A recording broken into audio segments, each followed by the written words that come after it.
This is how it's going to work. While I'm kind of reading what I use to kind of define these rules, and I might even change them while I go through these. Let me know what you think. What do you think the first line's kind of rated? Like go like 81 for Kyle Connor, and then put your letter grade. So like A is obviously the best, and like I think like these are pretty positive. They're pretty generous because the Winnipeg Jets have been so good. It's hard to give a bad grade when like the team's kind of performing had the first 41 games that it had.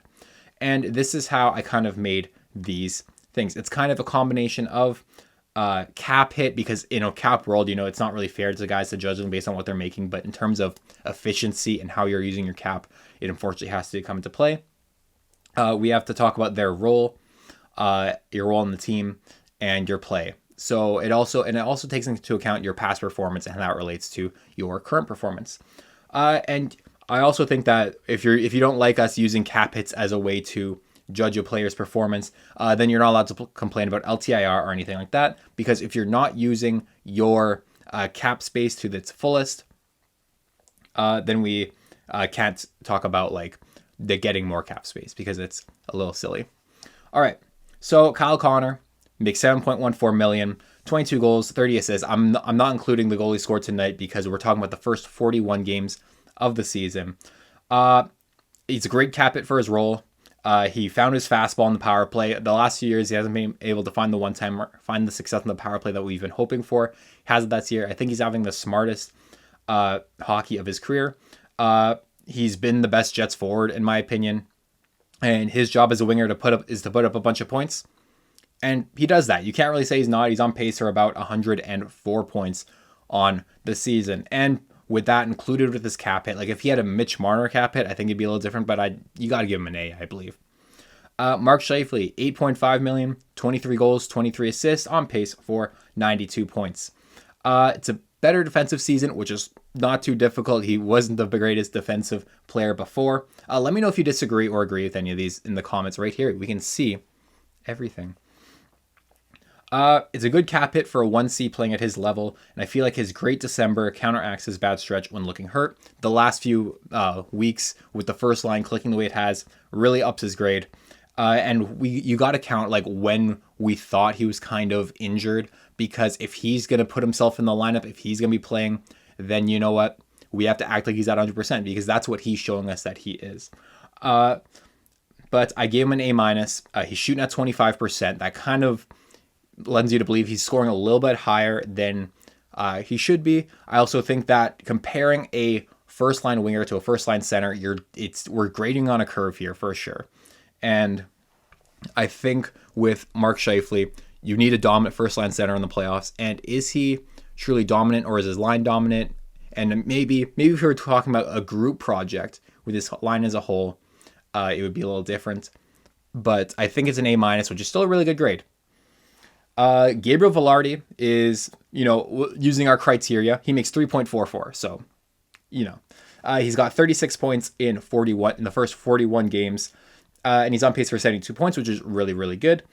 He has 17 out of 36 on the power play, but he's such a large part of the power play in terms of what he's able to do around the net, how his player on the net kind of opens up other things, how you're able to do things like the Ehlers slap pass today and do some really creative stuff. And he's gotten really hot lately, which kind of counteracts his slower start. Let's go like this. 70-ish points is really good for a first-line player. And then for guys who scored 70-ish points last year, like Brock Besser, Kevin Fiala, Brady Tkachuk, Zibanejad, all which make like twice as much as he does. That's super efficient for the cap space. That's an A. That's an A. Ehlers is $6 million, 12 goals. These first few are just not going to be very fun to talk about, because like they're all the guys in the power play. So good. 12 goals, 21 assists, 32 points in 32 games. Makes the power play work with his speed. You saw what he did tonight. There's no one else on the team who could kind of make that slap pass. I don't think Cole Perfetti could do that. And the team's offense, you really felt that absence when he was out of the lineup. He's a second line player, which puts him on a different kind of curve than a guy like Kyle Connor. He does have a few turnovers, that stuff happens. But did you know that him and Kyle Connor have identical points per 60 at 5-on-5? They both score about 2.9 points per 60 minutes of ice time. And with the difference in line mates, that's such a crazy feat. He gets an A as well. He's been super good this season. Nemestikov, he makes $2 million, 20 points, 9 goals in 41 games. He's a tough one because when we're talking about who he is as a player with his cap hit, you kind of got to give him some leeway. He's the second/third line center. Adam Lowry kind of plays more than he does, has a little bit bigger role on the penalty kill, but he's a second line center, he's not a second line center. It's not his fault. He's a low cap hit. He's on for pace for 40 points. You'd like that to be a little bit higher for his role as line mates. I'd give him a C. The cap hit's kind of low. He's not going to end there, and he has had such good games this season, especially in the first 20-ish games when he looked 100%. And I think a C is a fair grade, especially because when you look at Nemestikov, you really feel like that player out there, he's a C. He just does everything really well, like a 6 out of 10. He does so good. He's just so nice to have on your team. You can play him kind of anywhere in a pinch. If like the Jets had a second line player like last year, if Sean Monahan got hurt in the playoffs and Nemestikov had to kind of fill in there, you'd be like, you know what? We've seen it work. We can do that. We can do it with him there for a few games. And then there's Perfetti. I think Perfetti is like the Kyle Connor of the second line, whose main job is to put up points. I think Ehlers, while a better points getter, has more jobs in terms of transition, while Kyle Connor in the first line, his job is just to put the puck in the net. And Perfetti is kind of the same thing, where it's just like your job is purely offense. He had a really good stretch from game like 15 to 30, but there's just some nights where he's not visible. He has a pretty diminished role compared to other second lines in the league because they play their Lowry line just like the third line. He's had some nice board playing from time to time, which I think he gets him engaged in the game, makes him a little bit more effective. But I just don't think the second line has eaters to kind of give him the tools to have that A season. They have him and Nemestikov, who both have the same kind of issue on that line, where they're both making dinner. They're both making the food for everyone, but there's no one there to eat. Like you see today, we had Mark Scheifele. He made the dinner to Kyle Connor, and Kyle Connor just ate. He scored the goal. But it's like Nemestikov and Perfetti and Ehlers are all making the food, but Ehlers is the only one who eats, but he's also the best at making the food, if that makes any sense. But I think he's a C minus. It's kind of the same thing. It's hard. His defensive impacts are pretty good. He just doesn't have that speed. And, you want to kind of see more out of him. More points than Nemestikov, but he does make 3.25 a bit more. So I'd probably give him around the same grade. Then we have Nino Niederreiter, and I lumped him in with Adam Lowry. I think they're just so joint at the hip at 5-on-5. You can't really talk about one without talking about the other. They both have the same stat line, 10 goals, 12 assists in 41 games. And Nino Niederreiter gets some more power play time, so he kind of gets a little bit he has some easier matchups just on the ice because sometimes the other team doesn't have a guy out there. Their defensive impact is the most important part of their grade. They're really good out there at suppression, and that's a really important part of their role. Because Adam Lowry makes a little bit less, he scores the same amount in an even amount of minutes. I'd give him a B+. You kind of got to rate Adam Lowry as a second, third line center. And then I'd give a second or third line center / because they play him like a second line center. And Nino's a B. He just makes a little bit more. And but I think he's really, really good. B's a good grade. We're not not everyone can get A's, guys. And then there's Appleton. 6 goals, 9 assists in 37 games. And in the first half, I don't know. I'm not the biggest Appleton fan. I think Iafallo went up there and looks really, really good. But he does kind of help that line work really well. I think he kind of started to play a little bit too complicated. When Iafallo got on there, they just got really direct. That you see the amount of 2-on-1s they get just because they're going straight. They're going north-south. They're getting to the net. They're putting stuff in there. And it's just lovely. And I think Appleton tries to go east-west a little bit too much sometimes. And he just doesn't seem like he always fits on that line.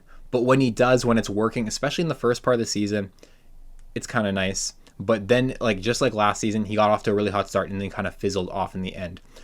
Because of how kind of his defensive impact with those two guys. It's hard to kind of take him away. It's hard to isolate him because those three are stuck at each other's hips. He gets a C minus. Barron 1.35. He had a really tough 35 games compared to what we're used to him. He makes 1.35. We said that, and he's just not who he was last season for the first bit. Today, he's looking so much better in the last few games, but we have to look at his work as a whole. He has 3 goals and 3 assists in 41 games. And I just think in terms of board play, making an impact, having that offense that or just driving that fourth line, I don't think it's him who does it for a lot of nights on the season.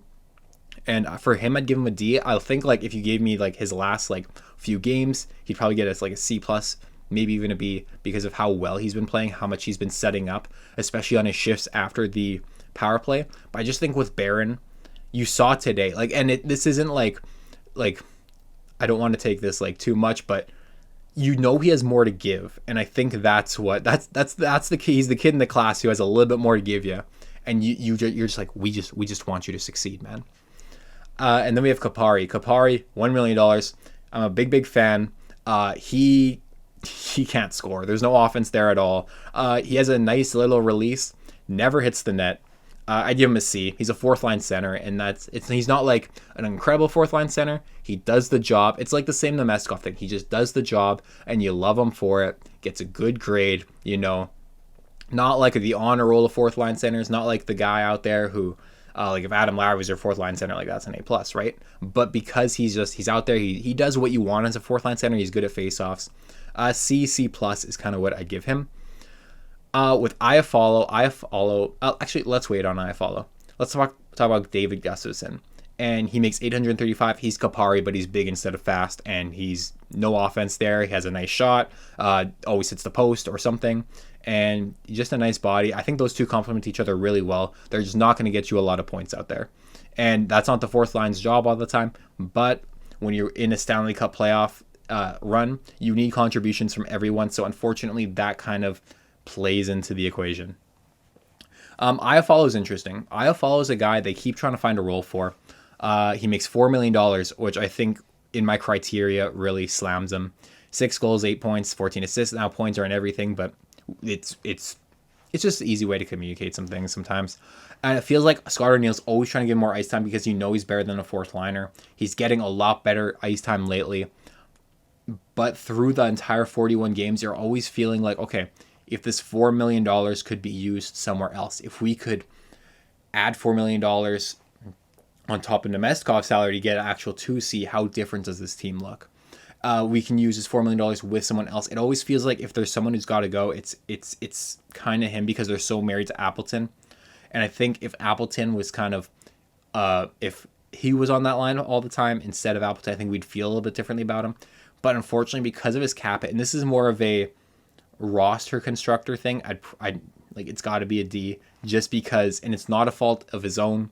It's more about the roster building and how you can use that money, because I love this player. I think he brings a lot of stuff. I think he has that directness that you really like in the playoffs, and I don't even think that they should really trade him.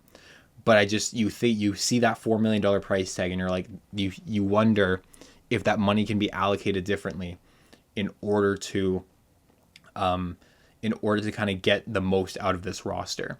And it's just a guy who plays about 12 minutes a night, making that kind of money. You wonder if that's the money that you can use to fix the back end or do something. So it's not even about him so much, his grade. It's about this. I got a grade back one time from as a class I was doing super well in, and I was one of the best people in the class, I believe, at the time. And then I got an assignment back, and then they just go, my teacher wrote on this was in college, you just didn't get it. And with Iafallo, it's not he doesn't get it, it's that the role he's playing isn't really the role that kind of suits this player. But I think if he got on that Lowry line, second power play, you can live with that so much more as opposed to fourth liner, PK. A lot of guys can PK, second power play. And it feels like just the money might be able to be better used somewhere else. And then the last two guys, I threw up the prospects. Lambert's hard to say things. He's another guy who wants to I believe he feels like more of a playmaker type. He wants to do the cooking, but there's no one there to eat. He's got to produce to stay in. Had no points in 4 games. He was finding some confidence where they set him down. I think just with his play, like you got to get points. He was finding. I mean, it's not fair to give him an F, but like we can say like D, C minus sort of thing. Chibrikov out there for. I don't even think we should rate these guys with the amount of games. So I just kind of want to talk about Chibrikov. Super nice start. Again, you saw like he had 3 goals in 4 games. He was on that line with Perfetti and Nemestikov. They did the cooking. He did the eating. 3 goals scored. He had a 33% shot rate. So he scored on 33% of his shots, which is crazy. But he also had 12 shots in 4 games, which is super, super good. And you wonder if that's a guy where they're like, okay, maybe he kind of helps us solve some problems here. And that's all the forwards who've kind of played for the Winnipeg Jets this year. Let me know if you agree with my ratings, if you disagree. Leave the comments below. If you type something about Iafallo getting a kind of a bad grade because of the role, and then you hear the rest of the segment, I think that'd be funny to like say that later to be like, oh yeah, you did say that.